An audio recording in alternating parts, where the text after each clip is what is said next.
Hello my dear students, welcome to business studies classes for 12th standard. और हम कर रहे हैं चैप्टर नंबर 10 जिसका नाम है financial market.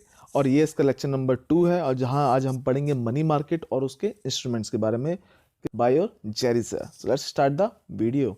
This is chapter number 10 in which already we have learned about financial market concept, and we have learned about the functions of financial market, and today we are going to start with classifications of financial market. So let's start there.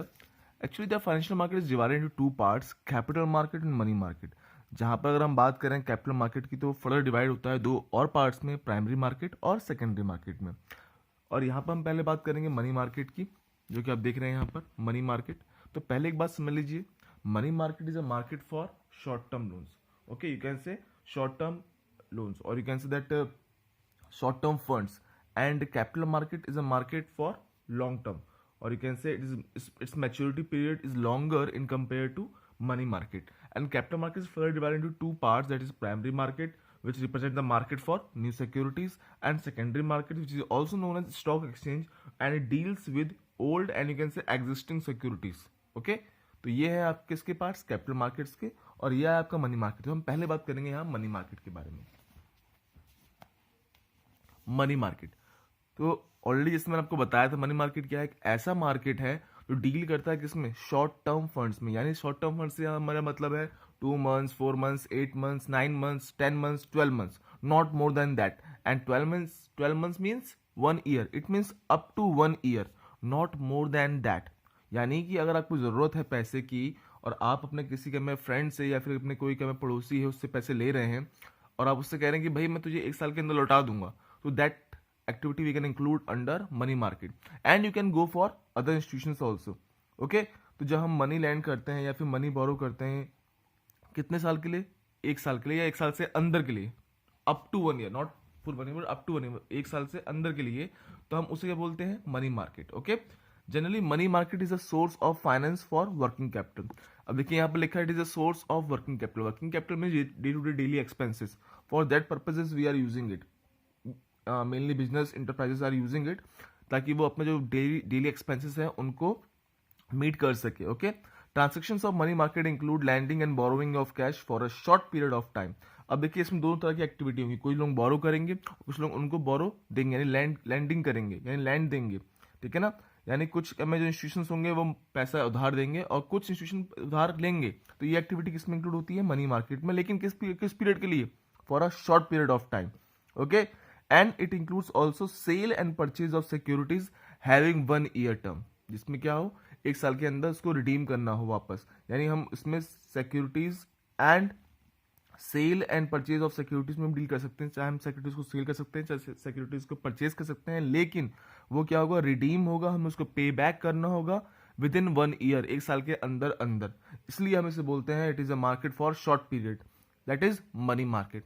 Okay, अब जब यहाँ word आ रहा है market, तो market से मतलब ये नहीं कि ये कोई फिक्स जगह है, जैसे कि बड़ा मार्केट हो गया या फिर छोटा मार्केट है अफ्रीका में, वहां भाई ये उस जगह ये उस जगह। No, it is not a market with a fix geographical area, but ये क्या है, एक it includes all the constitutes, like all the organizations, like you can say LIC, GIC, RBI, Reserve Bank of India, State Bank of India, all these banks, even commercial banks, are dealing in this money market. Okay, remember this thing. ठीक है, like LIC, Life Insurance Company, GIC, you can General Insurance Corporation. So these all are what, dealing in money market. Okay, so you can see here many of these institutions deal on telephone and fax only. Even they are calling on telephone कि यार मुझे जरूरत है पैसों की, you give me. Even banks are dealing in this one, कई बार banks को कमी पड़ जाती है। तो अभी हम इसके आगे जब इंस्ट्रूमेंट्स पढ़ेंगे तो उसमें हम और डिटेल में पढ़ेंगे मनी मार्केट के इंस्ट्रूमेंट्स में। अभी हम बात करते हैं फीचर्स की, फीचर्स क्या है मनी मार्केट की। तो देखिए मार्केट क्या है, जैसे कि हमने मीनिंग में ही पढ़ा था कॉन्सेप्ट में, तो मनी मार्केट क्या है, it is a market for short term. Pay attention here, first feature कहता है it is a market for short term, यानी ये मार्केट कैसा मार्केट है, शॉर्ट टर्म पीरियड के लिए, यानी अप टू 1 year, यानी विद इन 1 year आपको पे बैक करना होगा जो अभी आप पैसा आपने उधार लिया है, बोरो करा है। No fix geographical location, as I told you, कोई फिक्स जोग्राफिकल लोकेशन नहीं है इसकी, बल्कि ये कोई भी इंस्टीट्यूशन हो सकता है, स्टेट बैंक या फिर कमर्शियल बैंक, LIC या फिर GIC, what ever, reserve Bank of India, they can include all the institutions. Okay, Then major institution involved in money market are RBI.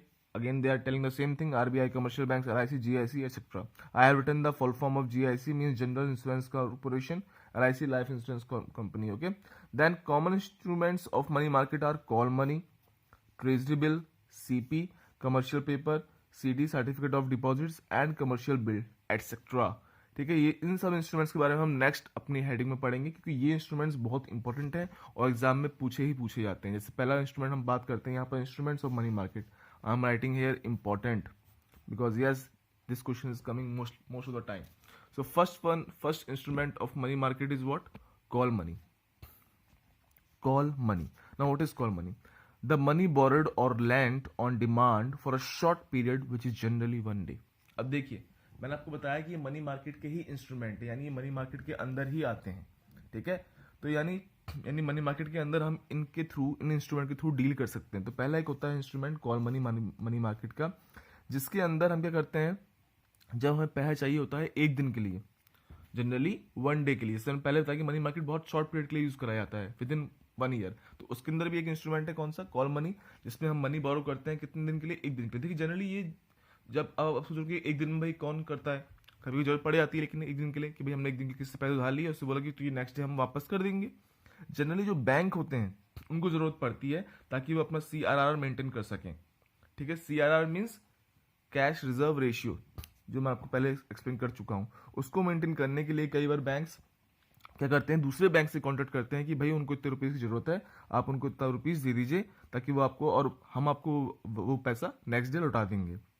Okay, अब देखिए, जो दूसरा बैंक, एक बैंक दूसरे बैंक को जब क्या पैसा देगा, बोरो मनी करेगा, तो भाई क्या करेगा, वो इंटरेस्ट चार्ज करेगा. तो जो वो इंटरेस्ट चार्ज करते हैं उसे हम क्या बोलते हैं? Call rate. The interest paid on call money is called call rate. Okay, अभी और आगे इसके बारे में पढ़ते हैं. Sunday and other holidays are excluded for this purpose. अब ध्यान रखना कि ये संडे को और दूसरे हॉलीडेज में काम नहीं करता है. ठीक है ना, कॉल मनी उस दिन आप कॉन्टेक्ट नहीं कर सकते. Mostly banks use call money. इसमें आपको पहले ऑलरेडी बताया था कि मोस्टली जो बैंक्स होते हैं वो इस इंस्ट्रूमेंट को यूज करते हैं मनी बैंक के, ठीक है, मनी मार्केट के. Then one bank faces temporary shortage of cash, then the bank with surplus cash lends to the bank in shortage for 1 or 2 days. इसके पहले बताया जिस भाई किसी जैसे आप एक्सप्लेन कर सकते हैं, जैसे एक्सिस बैंक को जरूरत है, अभी एक्सिस बैंक को पैसे की जरूरत है. सो ही तो वो गए किसके पास? HDFC बैंक के पास. उन्होंने उनसे क्या बोला कि हमें भाई अभी आज के नाम में 50 लाख रुपीज़ चाहिए, आप हमें बोरो करिए या फिर हमें दीजिए ताकि हम आपको नेक्स्ट डे या अगले 2 दिन में वापस लौटा देंगे.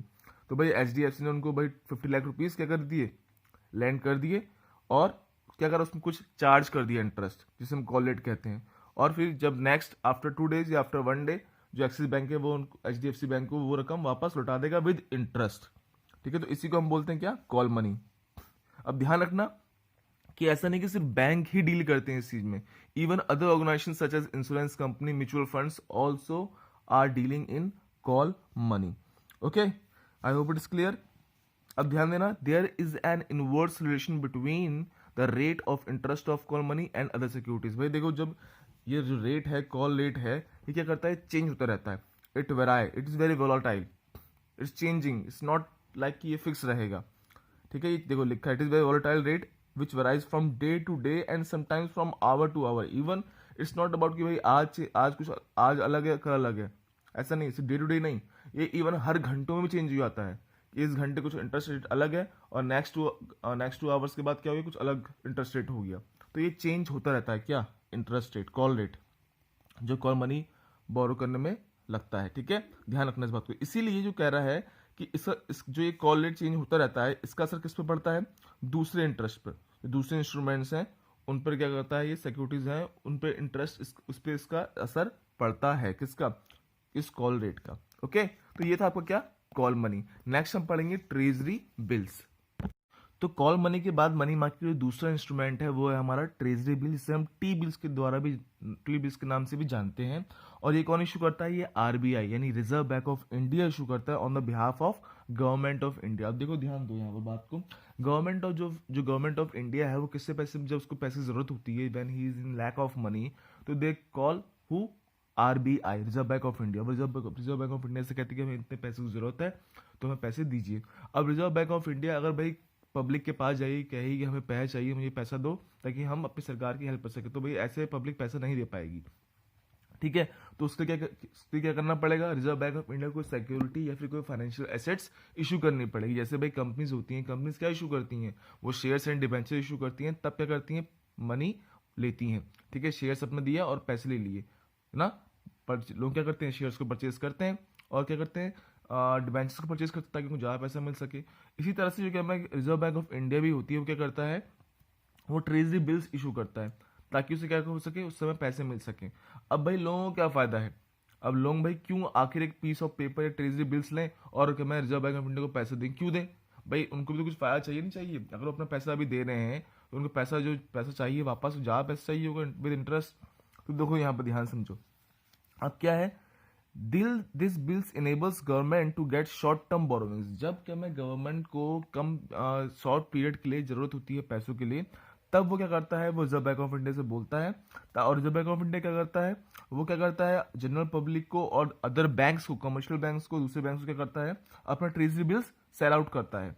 और these bills are negotiable instrument and free transferable. आप ध्यान से समझो यहाँ पर, पहली बात तो देखो, जो उनका बिल होता है वो मिनिमम 25,000 का होता है। हाउ मच, मिनिमम 25,000, इतने से इनका बिल स्टार्ट होता है। और फिर इसके मल्टीपल्स होते रहते हैं, मल्टीपल्स ऑफ 25 टू ज़ा 50,000, देन 75, अगर आप प्लस करते हैं इसमें, है ना, 75, then 1 lakh, then 1,25,000, then plus 25, then 1,50,000, then 1,75 and so on. ठीक है, हम कर सकते हैं इसको।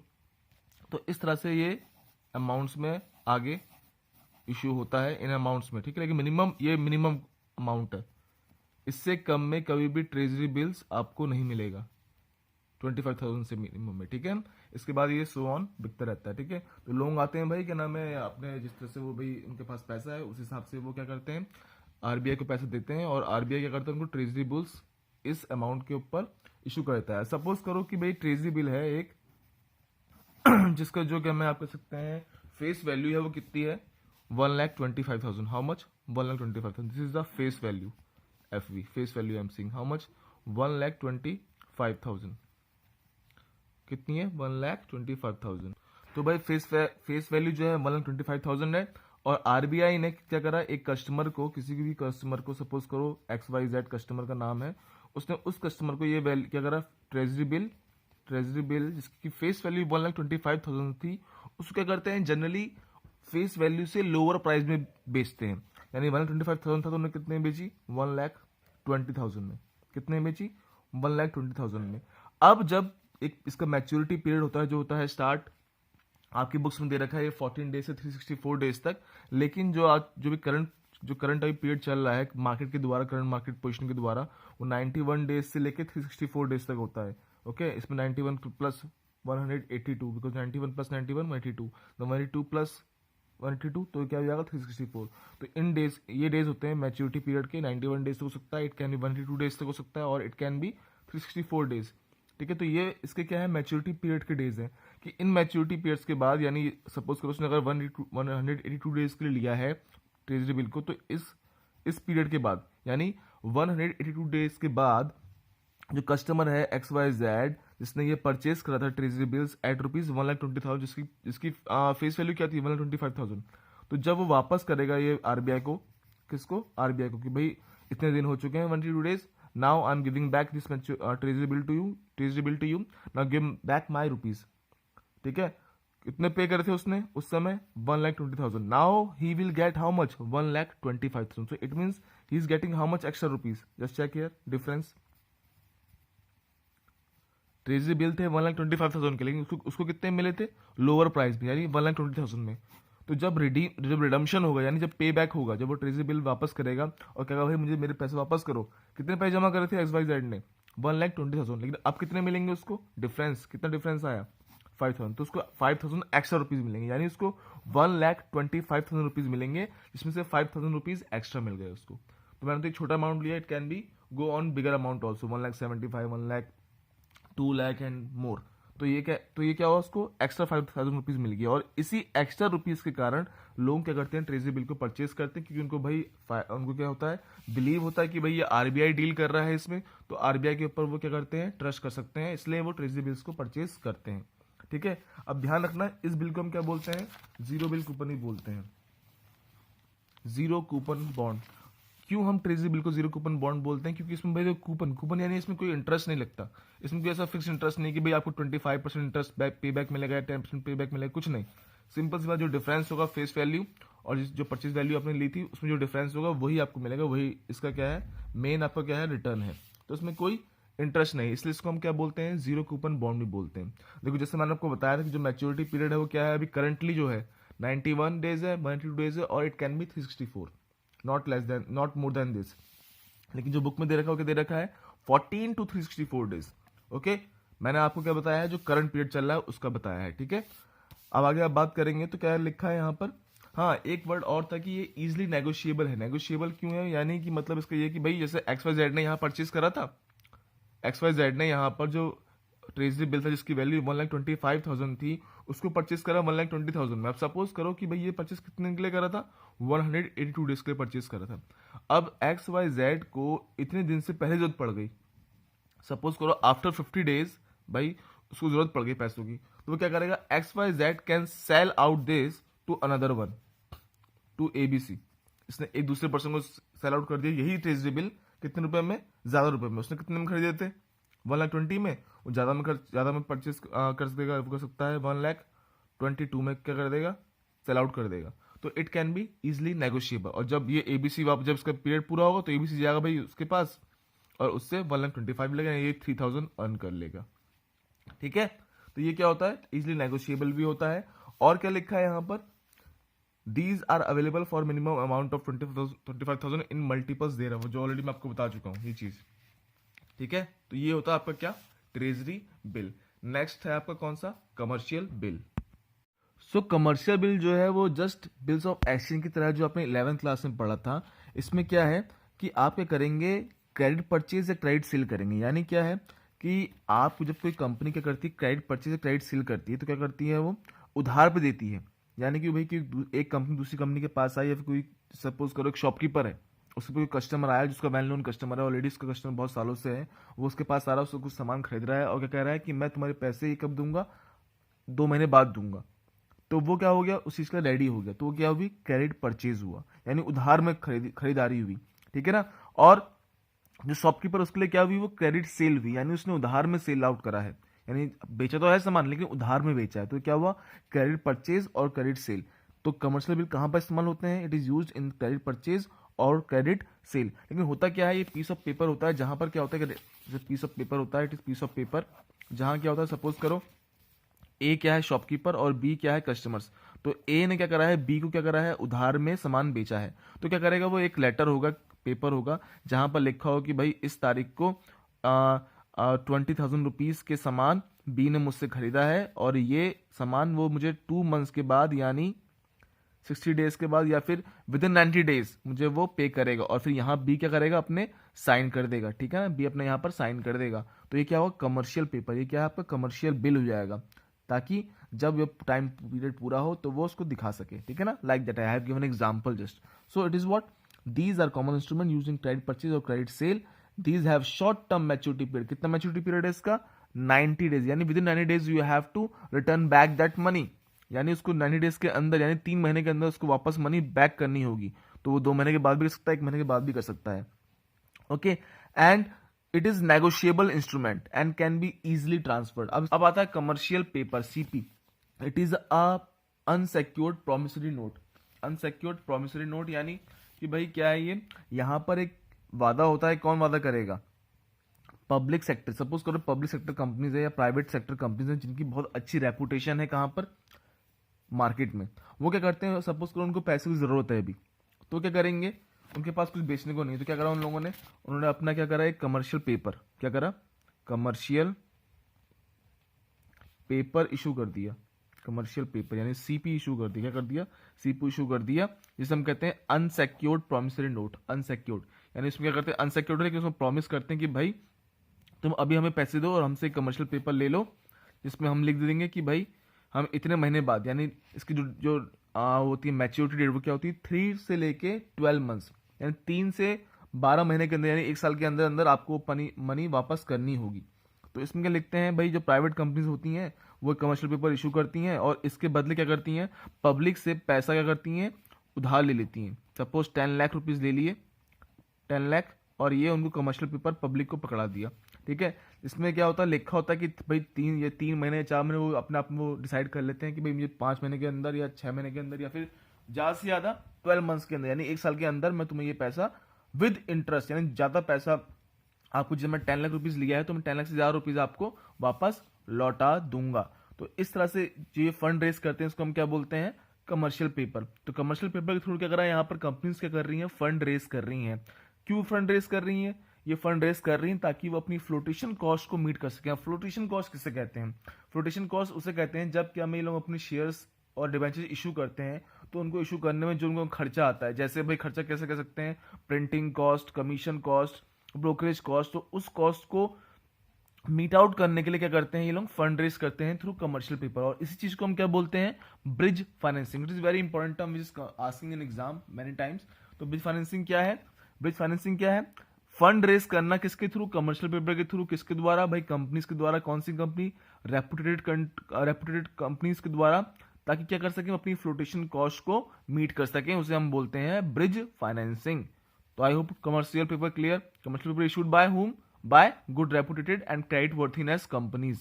Okay, then comes at last certificates of deposit, जिसे हम बोलते हैं सीडी। अब आपने एफडी सुना होगा, ये सीडी अलग आ गया। अब एफडी क्या होता है, पहले ध्यान दो। FD, FD stands for fixed deposit. क्या होता है एफडी, फिक्स्ड डिपॉजिट, यानी आप कुछ पता है कि भाई आप बैंक में पैसा जमा करते हैं एक फिक्स्ड पीरियड के लिए। सपोज करिए आपने बैंक में पैसा कर दिया 5 ईयर्स के लिए जमा। कितने ईयर्स के लिए, 5 ईयर्स के लिए आपने बैंक में 1 लाख रुपीज जमा कर दिए। कितना रुपीज, 1 लाख। अब आप 5 साल तक उस पैसे को नहीं निकाल सकते। After 5 years you will get a good interest on them. अब फिक्स डिपॉजिट में क्या होता है, करंट अकाउंट और जो सेविंग अकाउंट होता है उससे ज्यादा इंटरेस्ट मिलता है। तो after 5 years you will get 1,50,000 और 1,30,000 rupees like that, or more than this. Okay, definitely you will get more than this. So it depends on the interest rate, but in FD you will get higher interest rate. अब इसी तरह से क्या है, एक CD है। इसी तरह से क्या है, CD क्या है, certificates of deposit. It is a time or deposit which can be sold in the secondary market, only a bank can issue. Please pay attention on this, क्योंकि इसको सिर्फ और सिर्फ बैंक ही इशू करता है और CD कोई कंपनी इसको इशू नहीं कर सकती। It is a bearer certificate or document of title. It is also a negotiable instrument and can be transferred easily. CD is issued by banks against the deposit kept by companies and institution. अब क्या होता है भाई कि भाई CD ने यहाँ पर क्या है, कोई हमारा बैंक है, उसने क्या करा, ये किसी कंपनी से उधार लिया। क्या करा, किसी कंपनी से उधार लिया भाई। उसने मैं आपको ऑफर करा कि आप अपना पैसा हमारे पास जमा करिए। किसने, बैंक ने। बैंक ने क्या कहा कि आप जिस तरह आप एफडी में जमा करते हैं वैसे ही पैसे यहाँ क्या करिए, आप यहाँ पर हम आपको सर्टिफिकेट्स ऑफ डिपॉजिट देंगे और आप अपना पैसा हमारे पास जमा कर दीजिए। तो किसी कंपनी ने सपोज करो 50 लाख रुपीज यहाँ जमा कर दिया, तो क्या करेंगे, उसको ये सर्टिफिकेट्स ऑफ डिपॉजिट जो क्या मैं बैंक है, ये उस कंपनी को, उस ABC प्राइवेट लिमिटेड कंपनी को क्या करेंगे, एक सर्टिफिकेट ऑफ डिपॉजिट यानी CD इशू कर देंगे। क्या इशू कर देंगे, CD इशू कर देंगे, जिसमें लिखा होगा कि हाँ भाई आपने 50 लाख रुपीज हमसे लिए हैं। ठीक है, हमने आपसे 50 लाख रुपीज लिए हैं और after a period of fixed period like maturity days, it can be 91 days to 1 year. Maturity period क्या है, 91 डेज टू 1 ईयर, यानी 1 साल के अंदर अंदर हम आपको पैसा आपका रिटर्न कर देंगे with more amount.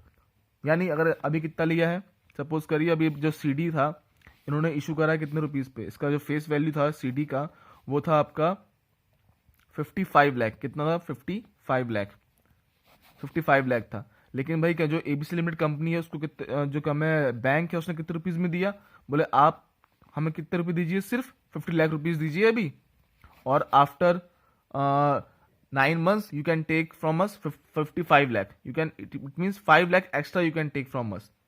So it is what, CD only, certificates of deposit. So only a bank can issue. Okay, to meets it short term needs. So these all are the instruments of money market where the banks and the public sectors, or you can say that where the not public sector, sorry, where the companies and business are trying to get or are trying to arrange money for short period. So these are the instruments for money market. I hope it is clear to you. At last, I just want to say be safe and God bless you all.